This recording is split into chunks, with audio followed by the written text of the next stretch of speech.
Assalamualaikum warahmatullahi wabarakatuh. Kita sampai ke materi ketiga dari seri aspek sosial komunikasi digital, yakni keamanan. Jadi keamanan yang kita bahas kali ini bukan keamanan dalam konteks teknologinya seperti melakukan enkripsi atau secure socket layer dan semacamnya, tapi keamanan dalam konteks mengamankan diri kita sendiri dalam penggunaan teknologi informasi dan komunikasi. Nah, keamanan itu bisa menyangkut diri kita sendiri, tapi juga perilaku kita yang mengamankan orang-orang di sekitar kita. Nah, tentu kata di sekitar itu dalam konteks digital bisa meluas seluruh dunia karena komunikasinya sangat luas. Ada 3 keamanan di dalam sistem digital yang harus kita perhatikan. Yang pertama, aman dari pencurian. Nah, secara umum aman dari pencurian itu diatasi dengan aktivitas yang disebut sebagai enkripsi data. Jadi data disimpan dalam bentuk tersandikan, untuk membacanya perlu password dan semacamnya. Ini aman dari pencurian. Tapi ada juga aman dari kerusakan. Jadi kita memerlukan sistem yang menjamin data-data kita tidak rusak. Secara umum pengamanan dari kerusakan itu dilakukan dengan membuat data cadangan. Nah, membuat data cadangan ini sendiri bisa menimbulkan permasalahan tersendiri karena menyamakan data cadangan itu bisa secara lengkap, total, tentu memerlukan tempat yang panjang dan lama, atau secara inkremental, sepotong demi sepotong, tapi nanti itu ada di ranah teknis. Kita bicaranya aspek sosialnya dulu. Kemudian aman dari gangguan. Jadi kalau kita melakukan komunikasi, aman dari gangguan. Nah, gangguan itu bisa ada beberapa hal yang bisa kita diskusikan. Yang pertama tentang pencurian. Kalau kita mengamankan sistem kita dari pencurian, itu aktivitas yang kita lakukan adalah mengenkripsi, menyandikan data-data yang kita miliki dalam bentuk yang tidak bisa dibaca tanpa memanfaatkan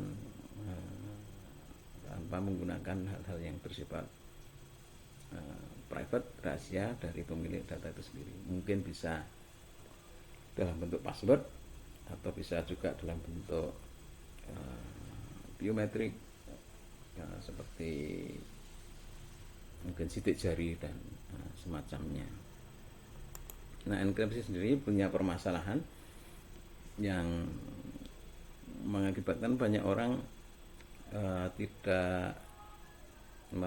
justru tidak merasa aman ketika mengenkripsi datanya. Yang dari beberapa survei kecil yang saya lakukan, banyak pihak yang merasa tidak nyaman untuk mengenkripsi, menyandikan filenya karena khawatir nanti lupa password.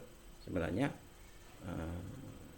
persoalan yang timbul tidak hanya lupa password, bisa juga terjadi ketika data terenkripsi ini ada sedikit kerusakan di ujung filenya, tetapi itu di tempat yang penting secara teknis, maka bisa mengakibatkan data tidak bisa terbaca meskipun pemiliknya ingat betul password yang digunakan untuk mengenkripsi.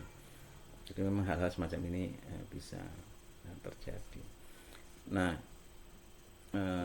kemungkinan lain juga terdistribusinya password. Kita bisa lihat beberapa aktivitas pengamanan sistem komunikasi itu menggunakan password, tetapi karena komunikasinya akan dilakukan bersama orang banyak maka password itu terpaksa didistribusikan ke orang banyak, mungkin melalui email atau melalui grup chat dan sebagainya. Nah, pendistribusian password sendiri juga akan memerlukan pengamanan tersendiri agar tidak bocor ke pihak yang tidak diharapkan. Nah, untuk memastikan data kita tidak dicuri orang atau memastikan data kita hanya terbaca oleh orang yang memang berhak untuk membaca, maka banyak sistem menerapkan mekanisme login. Artinya ketika kita akan beraktivitas dengan sistem yang khusus, maka aktivitas itu harus diawali dengan protokol login, memasukkan ID kita dan mungkin password, bisa juga mungkin ditambah menempelkan jari untuk diambil sitiknya atau menempelkan mata untuk diambil identitas irisnya dan semacamnya. Tapi kadang kalau kita tidak berhati-hati mungkin sempat memanfaatkan fasilitas umum seperti di perpustakaan atau di kios internet dan sebagainya, tapi lupa logout. Nah, hal-hal ini juga akan menimbulkan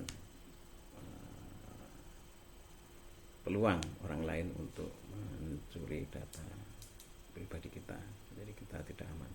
Nah, selain itu juga penggunaan fasilitas publik seperti kios internet atau public wireless network wifi, perpustakaan dan sebagainya. Sebelum kita memanfaatkan fasilitas di jaringan di sana, kita perlu ada sedikit rasa meyakini bahwa penyelenggara tidak akan melakukan hal-hal yang tidak seharusnya dilakukan. Salah satunya,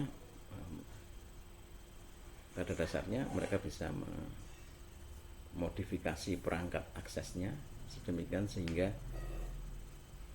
informasi tentang user ID dan password yang kita ketikkan itu tersimpan atau tercatat di sistem aksesnya, sehingga pada kesempatan berikutnya mereka bisa menggunakan catatan itu untuk melakukan login ke sistem atas nama diri kita.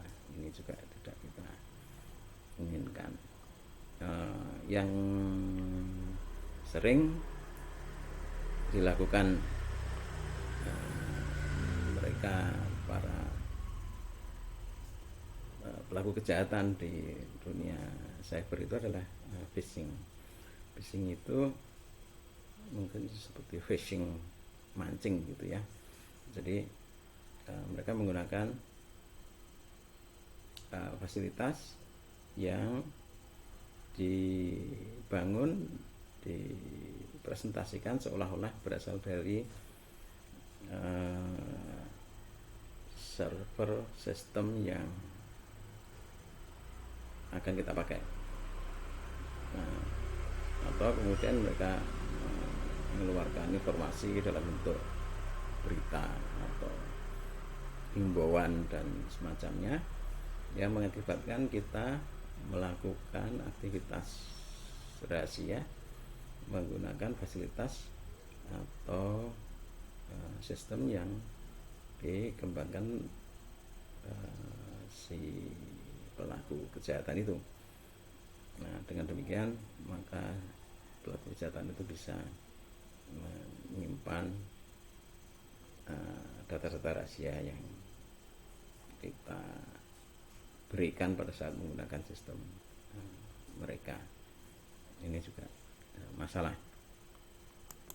Kemudian ada penyadapan yang bisa terjadi di perangkat user, bisa saja di Play Market atau di Play Store ada aplikasi yang menarik untuk kita install, tapi Nah, bisa saja aplikasi itu melakukan aktivitas yang tidak kita inginkan, seperti menyadap komunikasi dan semacamnya. Bisa juga penyadapan dilakukan di server.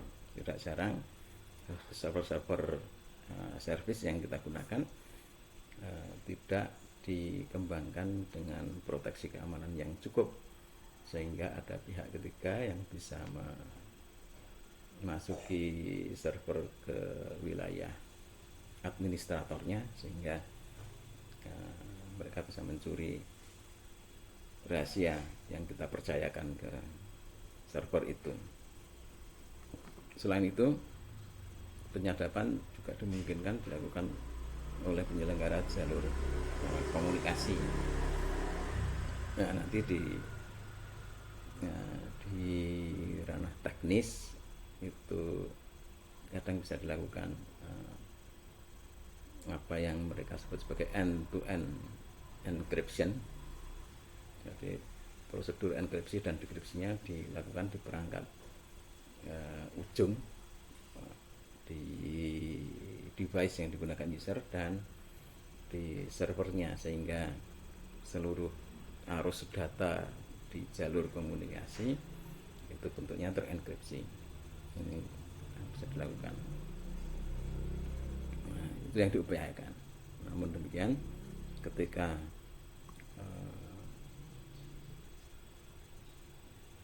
penetrasi atau compromising atau pembobolan itu terjadi di perangkat user atau perangkat server, maka pengamanan jalur komunikasi menjadi tidak bermanfaat. Nah, bentuk keamanan yang kita inginkan yang kedua adalah keamanan dari kerusakan. Nah, kerusakan itu bisa dalam bentuk, misalnya kita sedang bekerja menyelesaikan skripsi di suatu PC dan kemudian dia crash dalam arti mungkin harddisknya rusak, isinya tidak bisa dibaca lagi. Nah, ini juga masalah. Kerusakan yang kedua dari jaringan komunikasi datanya. Jadi kadang kita menghindari masalah yang ditimbulkan oleh kerusakan perangkat akses seperti PC kita atau HP kita dengan cara menggunakan service yang running di suatu server.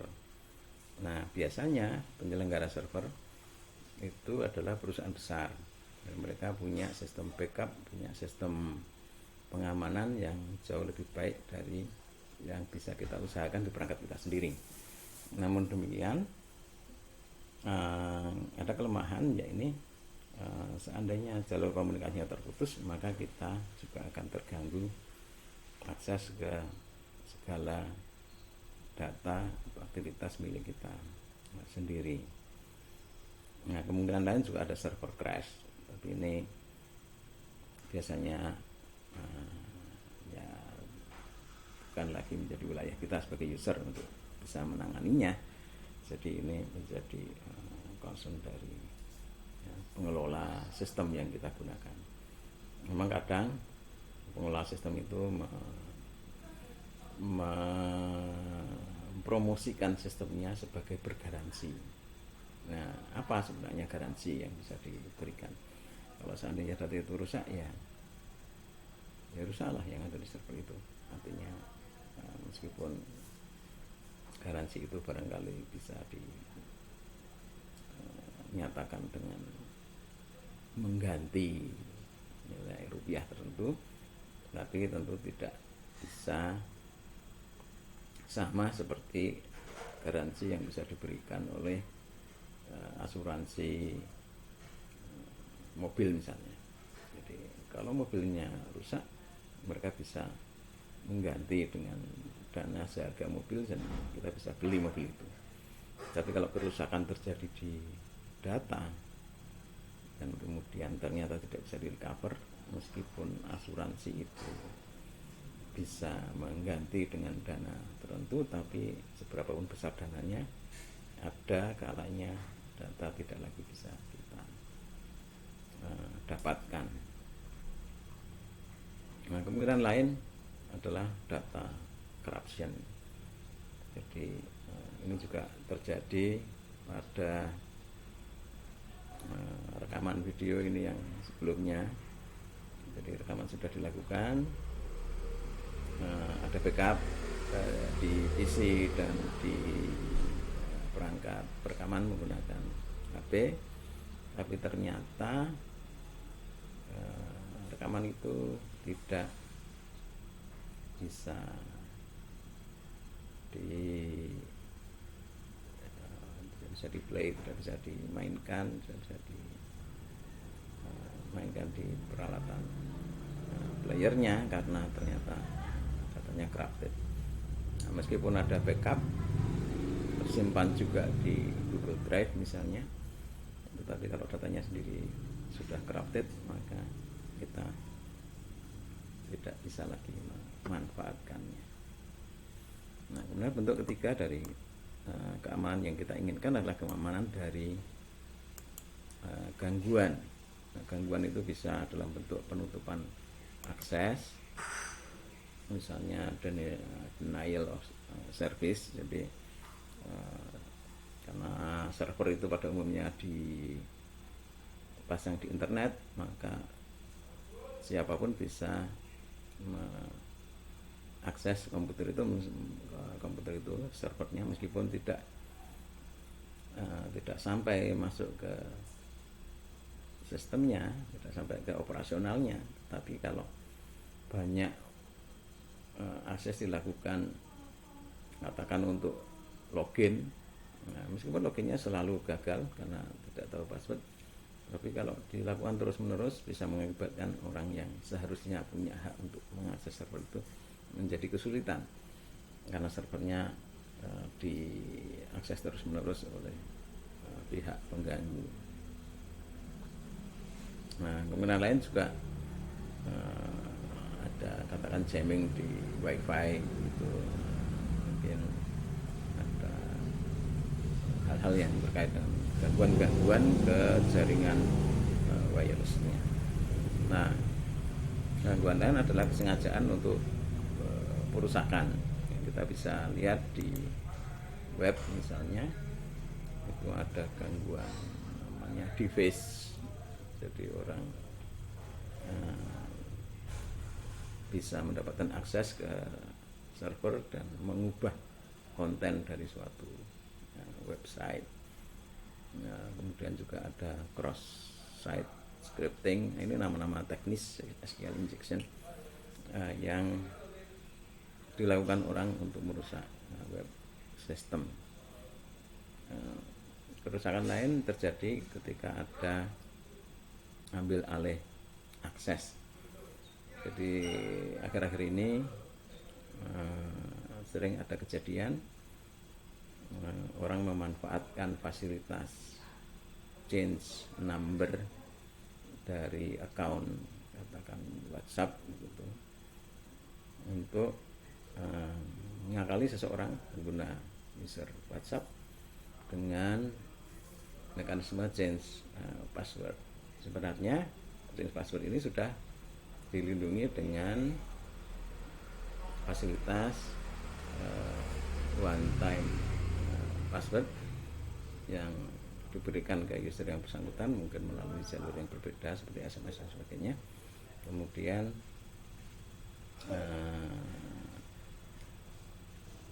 password ini perlu dimasukkan ke sistem untuk memastikan kita yang melakukan ganti password. Tapi ternyata ada banyak pihak yang bisa menggunakan teknik semacam teknik hipnotis melalui network untuk memancing kita menginformasikan one time password yang diberikan oleh sistem itu. Dan itu bisa terjadi sehingga terjadi ambil alih akses dari satu account, kemudian digunakan untuk melakukan penipuan pada kawan-kawan orang yang bersangkutan. Nah, gangguan bisa juga kita dapatkan dari keteledoran user lain. Jadi kalau di dalam suatu perkantoran, dalam satu jaringan, ada user lain yang teledor sehingga komputernya penuh dengan virus, yang virusnya itu melakukan aktivitas network yang sangat banyak, maka aktivitas itu bisa mengakibatkan jaringan tidak berfungsi normal. Ini juga bisa kita dapat gangguan. Nah, secara pribadi gangguan juga sering kita dapatkan dalam bentuk pesan terus menerus untuk target promosi. Ini juga menjadi perhatian dari pengelola layanan informasi umum seperti Google dan Facebook, karena mereka mulai mendapat komplain dari para user yang terlalu banyak mendapatkan informasi target promosi. Yang lebih parah lagi adalah pesan-pesan yang bersifat penipuan. Nah, pesan penipuan ini kadang tidak bisa dijelaskan kepada orang lain. Kadang kita perlu sedikit mengalaminya, kena tipu orang, baru bisa paham bagaimana mekanisme penipuan itu, sehingga kita bisa menangkal jenis penipuan serupa. Tapi yang terjadi sekarang, para penipu itu ya semakin canggih di dalam merancang model penipuannya. Ini seperti pembuat virus dan antivirus. Kadang antivirus itu bisa dibuat ketika sudah ada banyak orang yang terjangkit, sehingga bisa dikenali polanya untuk kemudian dibuatkan antivirusnya. Nah, gangguan lain adalah seperti cyberbullying atau stalking. Nah, kita bisa amati di banyak sistem komunikasi umum. Sering muncul kesengajaan orang-orang tertentu untuk menyampaikan pesan-pesan yang menyakiti hati atau menyebalkan. Itu menjadi mengakibatkan orang baik-baik menjadi sebel dan kemudian mengundurkan diri dari partisipasinya di suatu sistem komunikasi yang sebenarnya bertujuan baik. Nah, kemudian yang terjadi belakangan ini, kita bisa menjadi target expose materi yang tidak pantas. Mungkin sudah lihat berita-beritanya di mana di dalam sistem komunikasi yang sekarang sedang populer digunakan, namanya Zoom, itu ternyata di dalam Zoom conference, di mana itu sebenarnya bisa dimanfaatkan sekelompok orang untuk melakukan komunikasi video bersama, tapi tiba-tiba ID dari konferensinya entah bagaimana bisa diketahui pihak lain, sehingga ada orang tertentu yang gemar masuk ke forum komunikasi video itu dan menayangkan foto, gambar, bahkan dirinya sendiri dalam pose yang tidak pantas. Mungkin bisa di googling istilahnya Zoom bombing, orang ngebom conference Zoom dengan tayangan yang tidak pantas. Nah, hal-hal serupa bisa terjadi pada sistem-sistem komunikasi yang lain. Nah, secara teknis, teman-teman di pengembang sistem dan pengelola jaringan, mereka bekerja keras untuk menghindarkan kita dari permasalahan seperti itu. Nah, ada beberapa hal. Sebagai penutup, saya sampaikan bahwa yang paling penting dari pengamanan diri komunikasi sosial itu memang melakukan pengamatan dan perlindungan sebaik-baiknya. Jadi hindari install software atau aplikasi yang sebenarnya tidak terlalu kita butuhkan, dan juga coba pelajari. Seandainya ada informasi seseorang mengatakan jenis-jenis masalah komunikasi atau keamanan tertentu, dan cara terbaik untuk bisa menangkal permasalahan gangguan komunikasi cyber itu adalah dengan merasakan sendiri. Sesekali kita tertipu, sesekali kita dijaili orang. Nah, dari situ kita bisa membangun dalam tanda petik seperti kekebalan diri dari gangguan-gangguan itu. Oke, sekian dulu. Assalamualaikum warahmatullahi wabarakatuh.